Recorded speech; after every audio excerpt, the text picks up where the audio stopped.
மார்கழி 10 திருவெம்பாவை 10.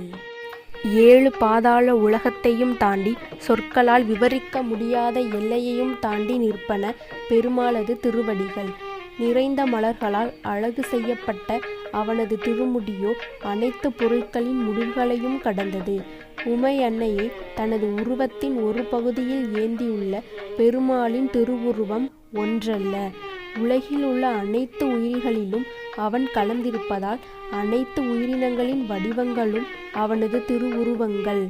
வேதங்கள், தேவர்கள் மற்றும் மனிதர்கள் அனைவரும் அவனது புகழினை சொல்ல முயற்சி செய்தாலும் எவராலும் சொல்ல முடியாத அளவிற்கு பெருமையினை உடையவன். அவன் அடியவர்களின் தோழன், எப்பொழுதும் அடியவர்களின் நடுவே உள்ளான்.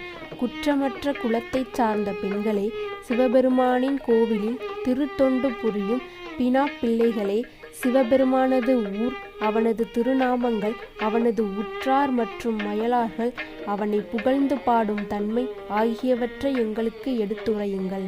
நன்றி.